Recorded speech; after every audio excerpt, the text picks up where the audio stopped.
Hello everyone, welcome to the my channel learn Hindi and biology with Vansh. आज हम देखेंगे spermatozoa यानी कि स्पर्म के बारे में।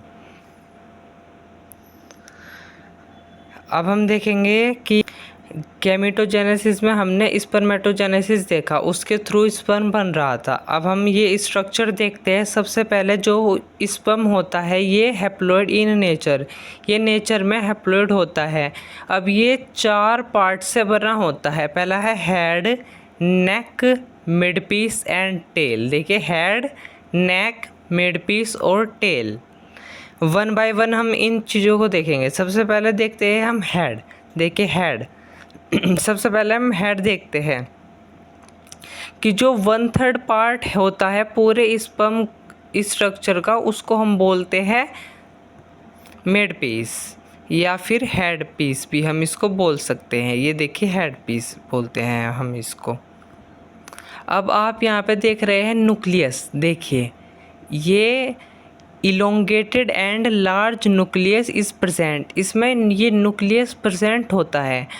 अब देखिए, एक कैप लाइक स्ट्रक्चर होता है जिसको हम बोलते हैं एक्रोजोम। देखिए, ये एक कैप लाइक स्ट्रक्चर है एक्रोजोम, ये बिल्कुल कैप की तरह दिखता है, इसको हम बोलते हैं एक्रोजोम। और ये वही पार्ट होता है जहाँ से स्पर्म एंटर करता है। जितना स्ट्रॉन्ग एक्रोसोम होगा स्पर्म, उतना ही पहले एग में एंटर होगा। अब जो एक्रोसोम होता है उसमें क्या होता है, this is containing so many hydrolytic enzyme. क्या क्या होता है, एक तो हाइबिंडोर और दूसरा स्पर्म, इसको जहाँ पर होता है ज़ोनालाइसिन। देखिए, जो एक्रोसोम होता है वो स्पर्मेटिड के गोल्जी कॉम्प्लेक्स से बनता है, इसलिए यहाँ पर लिखा है acrosome is made by the Golgi complex of spermatid. अब जो यहाँ पर ये एक्रोसोम के बारे में ये लाइन लिखी है, ये इम्पोर्टेंट है, यहाँ से क्वेश्चन पुट हो सकता है कि एक्रोसोम किसके थ्रू बनता है, तो गोल्जी कॉम्प्लेक्स के, स्पर्मेटिड के गोल्जी कॉम्प्लेक्स के थ्रू ये बनता है। अब ये तो बात हो गई हेड पोर्शन की। अब हम बात करते हैं नेक पोर्शन की। नेक में केवल 2 चीज़ ही प्रेजेंट होती है, 2 सेंट्रियोल प्रेजेंट होते हैं। पहली जो होता है उसको हम बोलते हैं प्रोक्सिमल और दूसरा होता है डिस्टल। इस जो प्रोक्सिमल होता है उसका फंक्शन मेनली क्या होता है कि जो जाइगोट होता है, जाइगोट में जो फर्स्ट डिवीज़न होता है वो initiated by proximal centriole and the distal centriole and responsible for making the axial filament.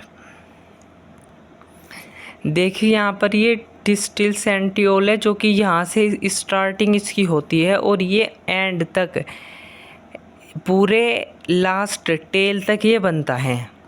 अब आता है इसका थर्ड पार्ट, वो होता है मिड पीस। मिड पीस में देखते हैं आगे। मिड पीस में 10 से 14 टर्न ऑफ माइक्रोकोंडिया की 10 से 14 टर्न प्रेजेंट होती है।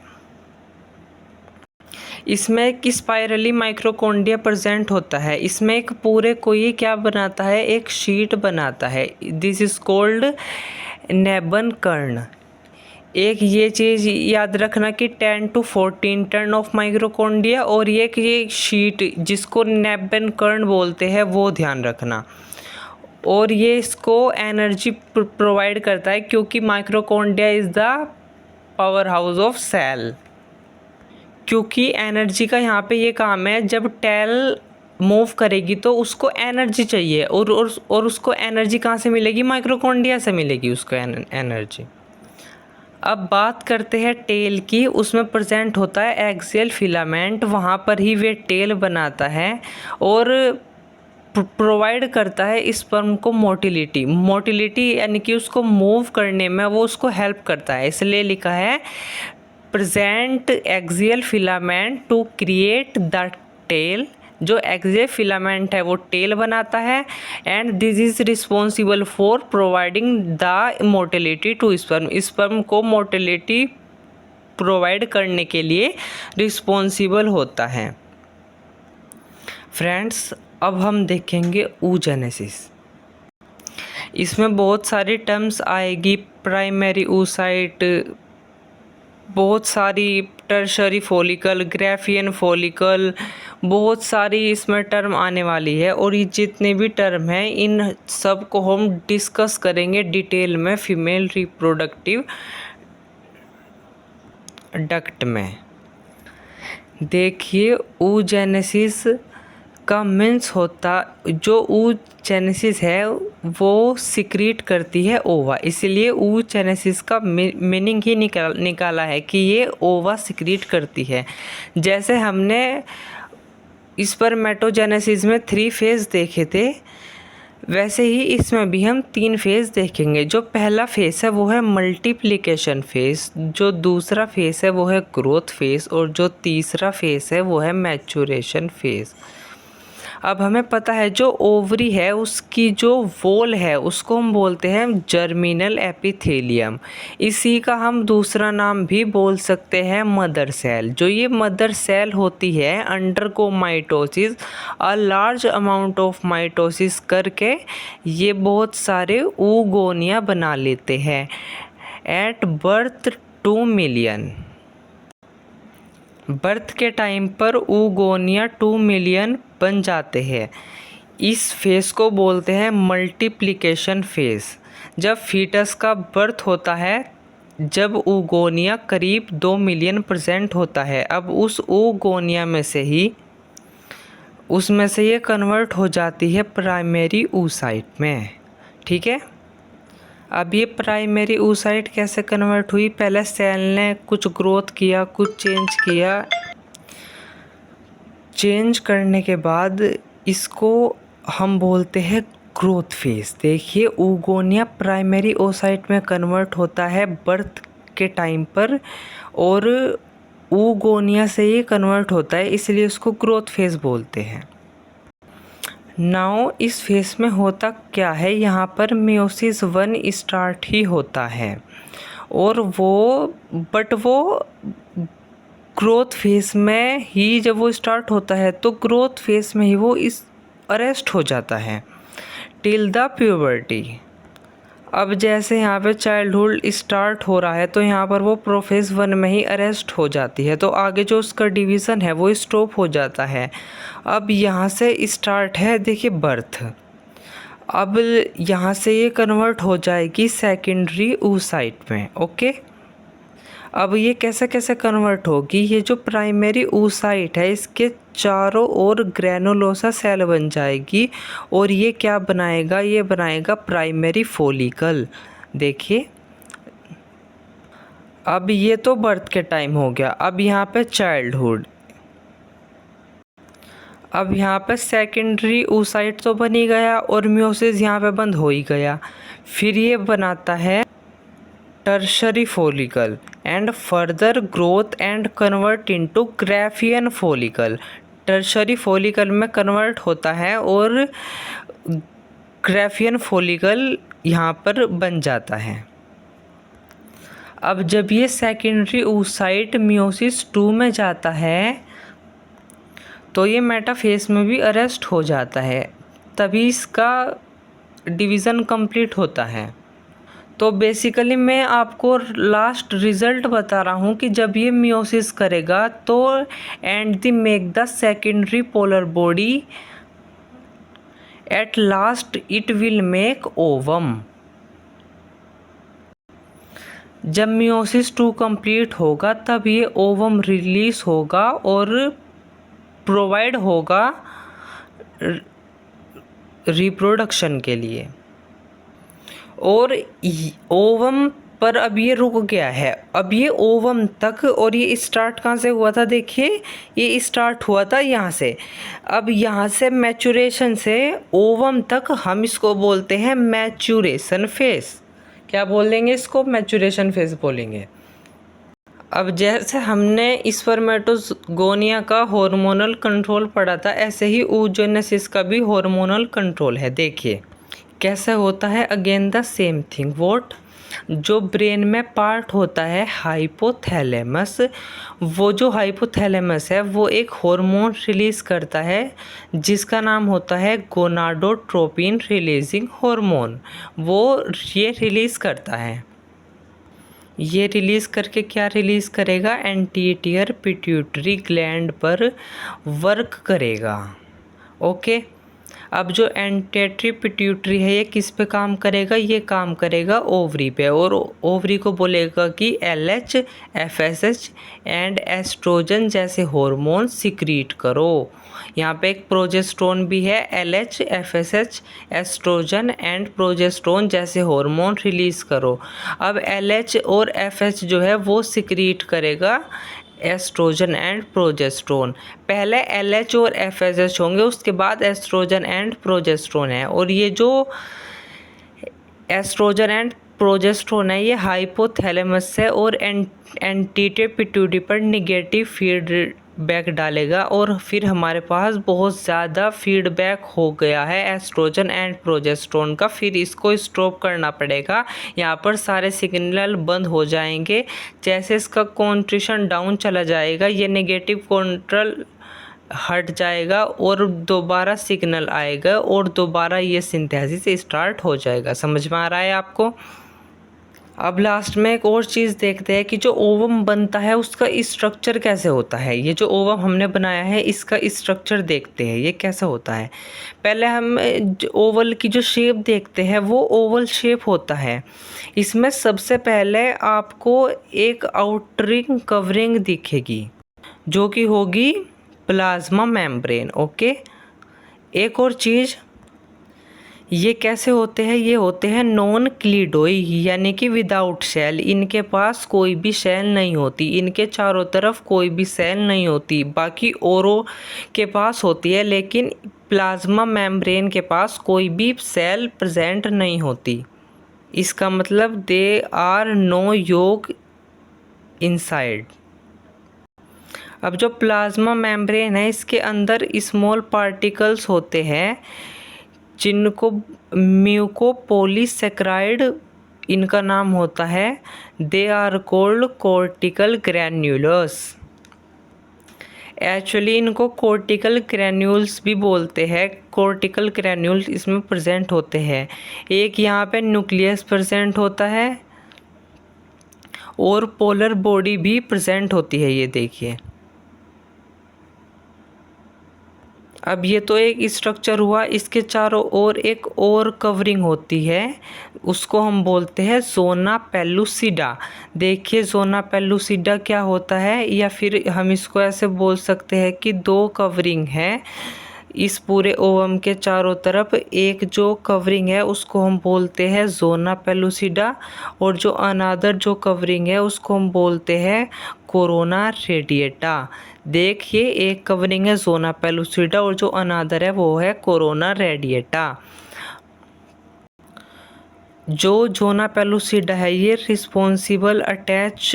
रिस्पॉन्सिबल होती है attachment and non attachment of sperm. जब स्पर्म आता है एक ओवम के साथ फर्टिलाइजेशन करने के लिए तो जब वो अटैच होगा या अटैच नहीं होगा वो टोटली डिपेंड करता है ज़ोना पेलुसिडा पर। और जो ज़ोना लाइसिन है वो इसको ब्रेक करता है ज़ोना पेलुसिडा को, और इसके बाद ही वो ओवम में एंटर करता है। उसके बाहर जो कवरिंग होती है उसको बोलते हैं कोरोना रेडिएटा कवरिंग, जहाँ पर प्रेजेंट होता है hyaluronic acid which is degraded by an enzyme acrosome. और वो कौन सा एंजाइम है, हाइलोरोनिक, क्या है, हाइएलुरोनिक। एट लास्ट स्पर्म यहाँ पे एंटर करेगा और न्यूक्लियस के साथ फर्टिलाइजेशन कर लेगा।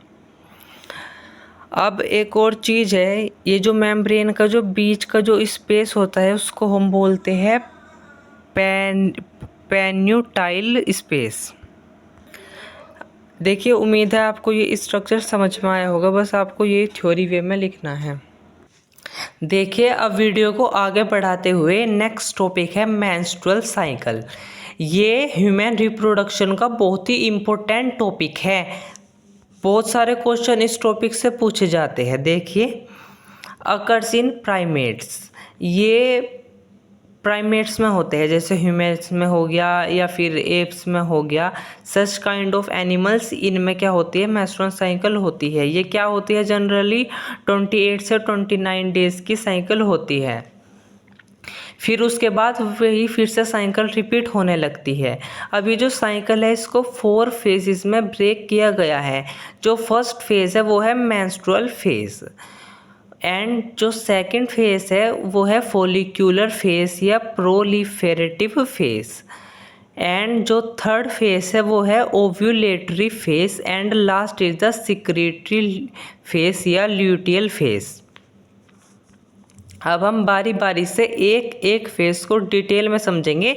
यहाँ पर ही आपको पूरा ये टॉपिक समझ में आ जाएगा।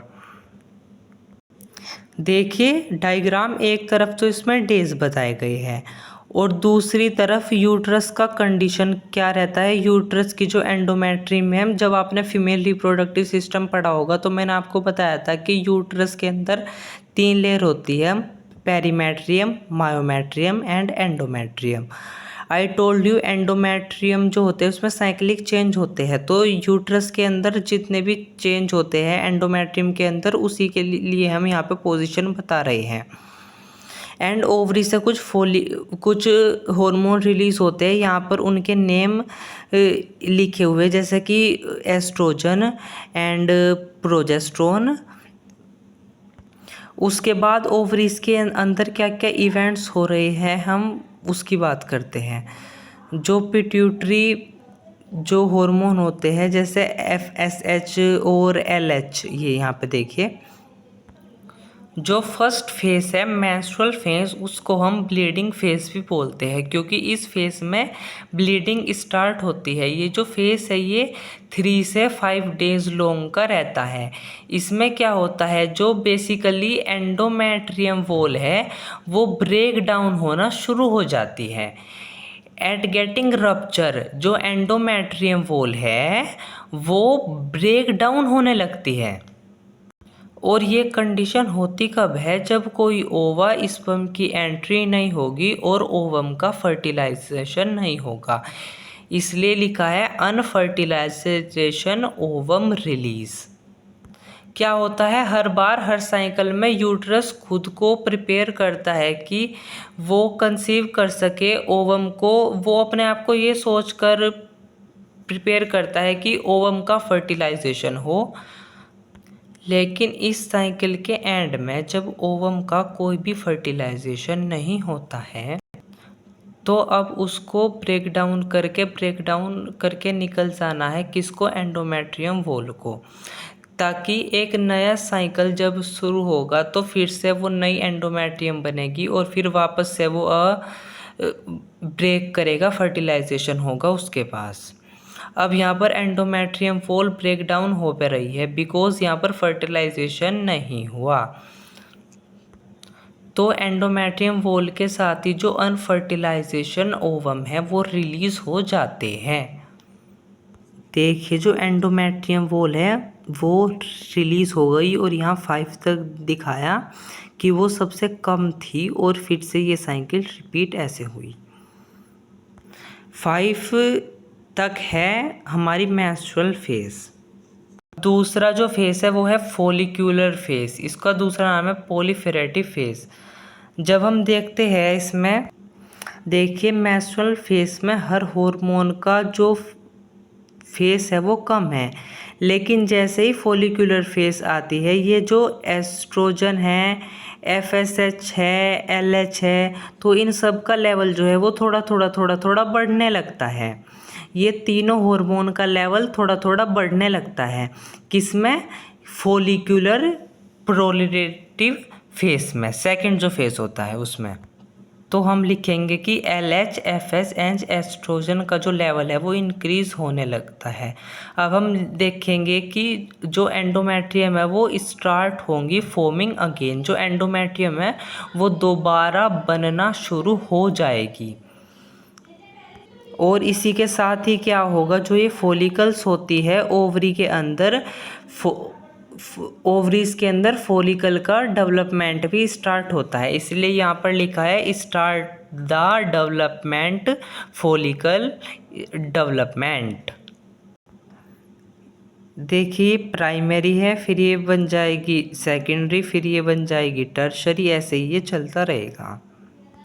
अब ओवम को रिलीज़ होना है। अब थर्ड फेज स्टेट हो जाएगी ओव्यूलेटरी फेज।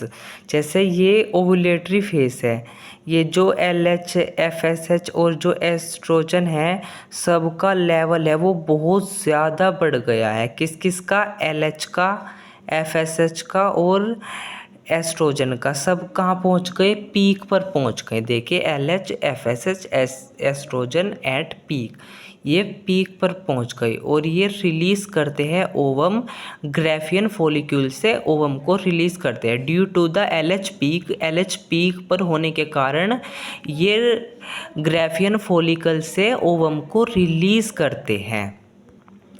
ये कौन से डे पर होता है, ये 14 डेज पर होता है। ये याद रखना, ये 14 डे पर होता है कि ओव्यूलेशन किस फेस पर, कि कौन से डेज पर होता है, कि 14 डेज पर ये अकर होता है। क्या होता है, ओव्यूलेशन अकर होता है। अब जो LH है, अब ये LH सर्च क्या होता है, देखिए the peak of LH ovulation occurs. 14 day पर ही ओव्यूलेशन हो रहा होता है, तो जो LH है वो पूरे पीक पर होता है, इसी को LH सर्च बोलते हैं। यहाँ से ओवर रिलीज़ हुआ और ये फैलोपियन ट्यूब तक पहुँचेगा और ऐसे करते करते फैलोपियन ट्यूब तक पहुँचना शुरू हो जाएगा। अब जो ग्राफियन फॉलिकल का जो रिमेनिंग पोर्शन है वो कहाँ पर जाएगा, वो कन्वर्ट हो जाता है कॉर्पस ल्यूटियम में। देखिए कॉर्पस ल्यूटियम में ये कन्वर्ट हो जाता है। ठीक है, अब आती है नेक्स्ट फेज जिसे हम बोलते हैं सिक्रेटरी फेज या फिर ल्यूटियल फेज। ये fourth phase and last phase होती है। इस फेज में क्या होता है, देखिए एंडोमेट्रियम अच्छी तरह से बन चुकी है और जो कॉर्पस ल्यूटियम इसमें बन चुका होता है और इसका रोल क्या है, secrete large amount of progesterone and start negative feedback. और जो हमारे LH और FS जैसे हार्मोन है वो स्टॉप हो जाते हैं। ये देखिए ये प्रोजेस्टेरोन हार्मोन है और इस वाले फेज में ही प्रोजेस्टेरोन का जो लेवल है वो बढ़ जाएगा। समझ में आ रहा है, प्रोजेस्टेरोन का लेवल बढ़ जाएगा। जब प्रोजेस्टेरोन इससे सिक्रीट होना शुरू करेगा, जब इसका टाइटल बढ़ता जाएगा तो ये क्या करेगा, ये इसमें नेगेटिव फीडबैक स्टार्ट कर देगा। अभी ये मैंने बताया था आपको, अभी थ्योरी में पढ़ाया था। और LH और FSH को बोलेगा कि प्रोजेस्टेरोन को सिक्रीट मत कीजिए, स्टॉप कर दीजिए, तो ये यहाँ पर स्टॉप हो जाएगा। तो इसी के साथ LH और FSH का जो सिक्रीशन है वो भी स्टॉप हो जाएगा। तो देखिए यहाँ पर जो प्रोजेस्टेरोन ज़्यादा है तो LHS और FSH का जो सिक्रीशन है वो भी डाउन हो गया।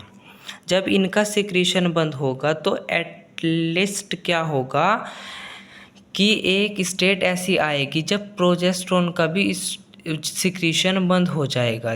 जैसे कि देखिए यहाँ पर ये हार्मोन ज़रूरी है प्रेगनेंसी के लिए, कंसीविंग के लिए। प्रेगनेंसी जब भी होगी जब ये हार्मोन प्रेजेंट होगा, अवेलेबल होगा। और इसके बाद फिर से मेंस्ट्रुअल फेज स्टार्ट हो जाएगी।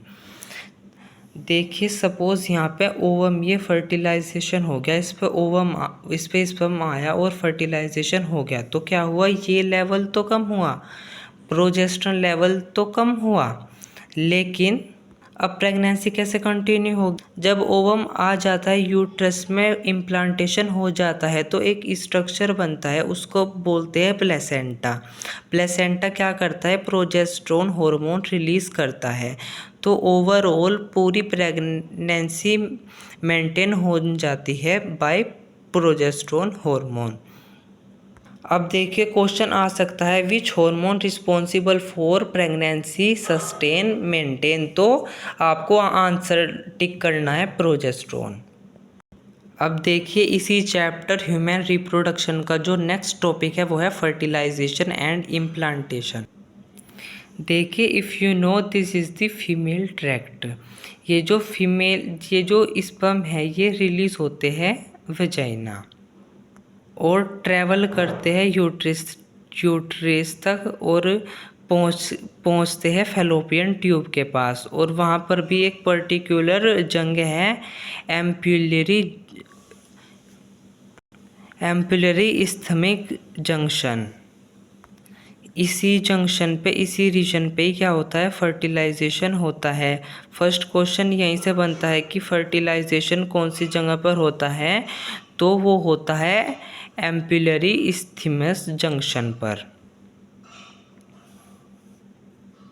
हमने जब ओवम की स्ट्रक्चर बनाई थी कि बीच में जो ओवम है वो सेकेंडरी oocyte है जिसके चारों तरफ एक लेयर होती है जोना पेलुसिडा, और उसके चारों तरफ जो लेयर होती है वो होती है कोरोना रेडिएटा। जब इसके यहाँ पर स्पर्म पहुँचता है तो स्पर्म की जो कैप लाइक स्ट्रक्चर होती है एक्रोसोम, जिसमें 2 एंजाइम प्रेजेंट होते हैं।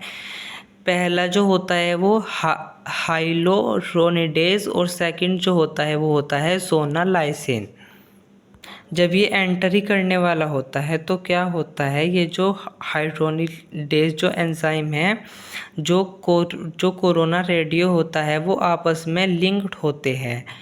किससे, हाइड्रोनिडेज एसिड से। वहाँ पर जो ये एसिड प्रेजेंट होता है तो ये एंजाइम इस एसिड को ब्रेक डाउन कर देता है और एंटर कर देता है, इसको ब्रेक डाउन करके ये पहुँच जाता है जोना पेलुसिडा में। अब जोना पेलुसिडा में क्या होता है, जो इसके पास एंजाइम होता है जोना पेलुसिडा को एट लास्ट ये कहाँ पहुँच जाता है, ये पहुँच जाता है सेकेंडरी oocyte के पास।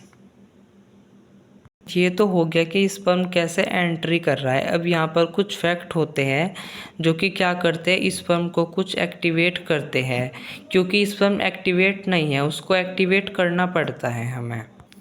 जब स्पर्म फर्टिलाइजेशन करने वाला होता है तो जस्ट प्रायर टू फर्टिलाइजेशन, क्या प्रायर टू फर्टिलाइजेशन, अब यहाँ पे ओवम में क्या चेंजेस होते हैं। First is what, if you remember, जब ओवम का फॉर्मेशन होता है तो जब ग्रेफियन फॉलिकल बनती है तो वहाँ पर जो सेकेंडरी oocyte होते हैं ये किस पर जाते हैं, it will be further the meiosis 2 पर जाएगा। अब ये जो मियोसिस 2 है, मियोसिस 2 में वो मेटाफेज पर आके अरेस्ट हो जाते हैं। अगर आपने पिछली वीडियो देखी है तो आपको समझ में आ रहा होगा। तो जब स्पर्म आ रहा होता है तब ये सब इवेंट होते हैं। तो तब जब स्पर्म आ रहा होता है तो मियोसिस 2 कंप्लीट होता है and secondary oocyte give rise to two cell. One is called secondary polar body. ये एक डिजनरेटेड स्ट्रक्चर है, क्या जनरेट कर रहा है, पोलर बॉडी।